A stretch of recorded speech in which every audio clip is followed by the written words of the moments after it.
Bombe à Bolo. Depuis la rentrée, Katia Aplonova enseigne le bambara à Paris. Elle n'a pas appris la langue en Afrique, mais sur les bancs de l'université en Russie. J'aime bien le bambara et j'aime cet échange. J'aime bien quand j'explique quelque chose à une personne et elle comprend. Et c'est très fascinant en fait de travailler avec les gens qui parlent déjà un peu bambara parce que pour eux c'est la première fois qu'ils écrivent par exemple sur cette langue. Phonétique, grammaire, le programme est ambitieux. L'enseignante de 23 ans guide ses élèves pas à pas. Est-ce que c'est ouvert ou c'est fermé? Oui, c'est fermé, très bien. Madiata, lui, est venue du Mali pour parfaire avec elle son apprentissage. Comme Mali par exemple. En fait, j'ai envie d'être un professeur en bambara pour que les gens puissent parler et en même temps écrire. Le bambara, c'est ma langue maternelle. Et quand j'ai entendu parler de ces études-là à l'INALCO, je me suis dit que ça va me rapprocher de mes origines. Alors pour ces étudiants, avoir une professeure russe pour apprendre le bambara, est-ce surprenant?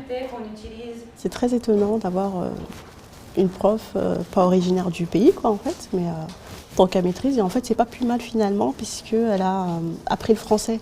Du coup, c'est plus facile pour nous en tant que Français que si c'était quelqu'un du pays qui, par exemple, ne pourrait pas comprendre la différence avec le français où nous, on réfléchit d'une autre manière.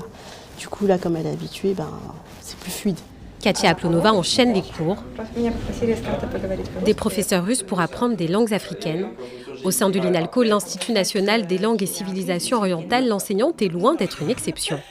Valentin Vidrine, également russe, est responsable de la section mandingue. Il a son explication.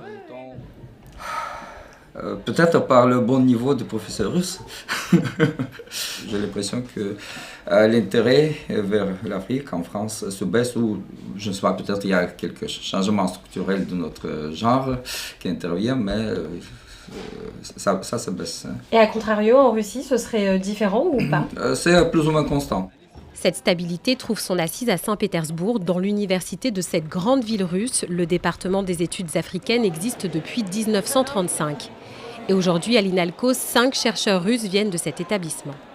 C'est le jeu des concours et la façon dont on recrute en fait les enseignants en France. C'est-à-dire qu'il faut passer un concours et il se trouve que le concours a été réussi par monsieur Vidrine ou par monsieur Pozniakov par exemple. Katia Aplonova fait donc partie de la nouvelle génération d'africanistes russes. Au total, 9 langues du continent sont enseignées à l'INALCO et elles le sont aussi par des chercheurs africains. La direction de l'Institut espère susciter des vocations parmi les étudiants d'origine africaine.